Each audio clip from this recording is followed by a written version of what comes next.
जय भोलेनाथ। आज हम सुनेंगे प्रदोष व्रत की अद्भुत कथा, जिसे सुनने मात्र से ही सभी कष्ट दूर हो जाते हैं और भगवान शिव शंकर की कृपा हर घर में बरसती है।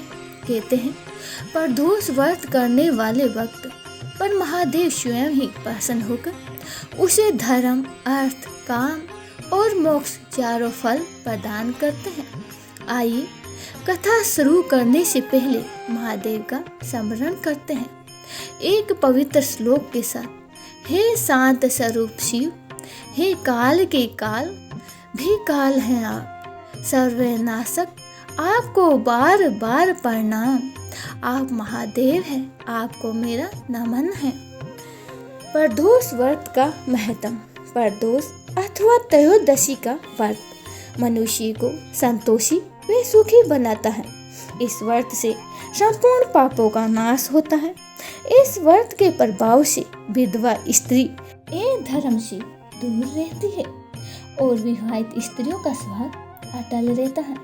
वार के अनुसार जो व्रत किया जाए तदा अनुसार ही उसका फल प्राप्त होता है।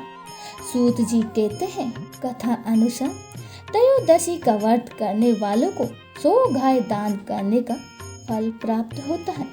उद्यापन विधि विधान से इस व्रत को करने पर सभी कष्ट दूर होते हैं और इच्छित वस्तु की प्राप्ति होती है।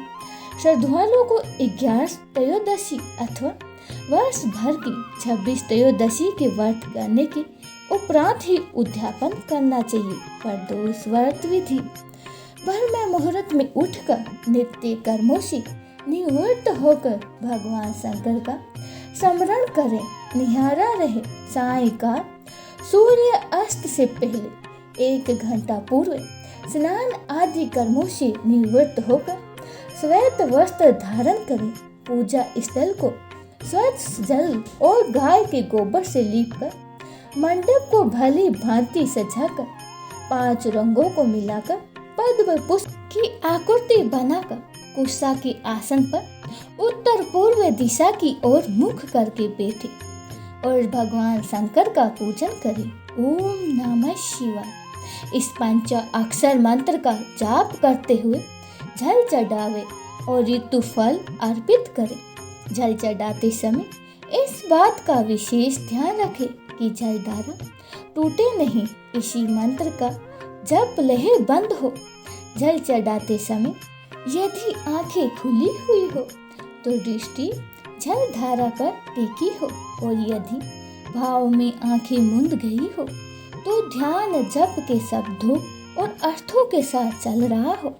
यदि मंत्र के उच्चारण में गूंज पैदा कर सके, अर्थात मंत्र यदि होठ, कंठ और नाभि प्रदेश से समन्वित होकर रूप से उठे तो यह और भी प्रभावित होगा। आइए भक्तों, अब हम शनि त्रयोदशी प्रदोष व्रत कथा का आरंभ करते हैं। सूत जी बोले, पुत्र कामना हेतु यदि हो विचार, शुभ शुद्ध शनि प्रदोष व्रत पारायण करे सुभक्त विशुद्ध। व्रत कथा प्राचीन समय की बात है। एक नगर सेठ धन दौलत और वैभव से संपन्न था। वह अत्यंत ही दयालु था। उसके यहाँ से कभी कोई भी खाली हाथ नहीं लौटता था। वह सभी को भी जी भर कर दान दक्षिणा देता था, लेकिन दूसरों की सुखी देखने वाली सेठ और उसकी पत्नी स्वयं काफी दुखी थी। दुख का कारण था उनके संतान न होना। संतानहीनता के कारण दोनों भूले जा रहे थे कि एक दिन उन्होंने तीर्थ यात्रा पे जाने का निश्चय किया और अपने काम काज सेवा को सौंप कर चल पड़े। अभी वह नगर के बाहर ही निकले थे कि उन्हें एक विशाल वृक्ष के नीचे समाधि लगाए हुए एक तेजस्वी साधु दिखाई पड़े। दोनों ने सोचा कि साधु महाराज से आशीर्वाद लेकर आगे की यात्रा शुरू की जाए। पति पत्नी दोनों समाधि लीन साधु के सामने हाथ जोड़कर बैठ गए और उनकी समाधि टूटने की प्रतीक्षा करने लगे। सुबह से शाम और फिर रात हो गई, लेकिन साधु की समाधि नहीं टूटी। मगर सेठ पति पत्नी धैर्य पूर्वक हाथ जोड़े और व्रत बैठे रहे। अंत में अगले दिन प्रातः काल साधु समाधि से उठे।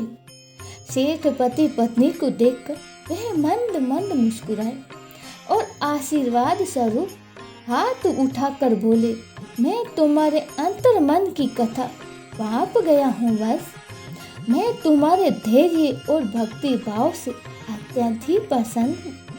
साधु ने संतान प्राप्ति के लिए उन्हें शनि प्रदोष व्रत करने की विधि समझाई और भगवान शंकर की निम्न वंदना बताई। हे रुद्रदेव शिव नमस्कार, शिव शंकर जगत गुरु नमस्कार, हे नीलकंठ सूर नमस्कार, साशीष मौली चंद्रमुख सुख नमस्कार, हे उमाकांत सुधी नमस्कार, उग्र तत्व रूप मन नमस्कार, ईशान ईश प्रभु नमस्कार, विश्वेश्वर प्रभु शिव नमस्कार। तीर्थ यात्रा के बाद दोनों वापस घर लौटे और नियम पूर्वक शनि प्रदोष व्रत करने लगे। कालांतर में सेठ की पत्नी ने एक सुंदर पुत्र को जन्म दिया। शनि प्रदोष के प्रभाव से उनके यहाँ छाया अंधकार लुप्त हो गया और दोनों आनंद पूर्वक रहने लगे। बोले शिव शंकर भोले भंडारी की जय हो।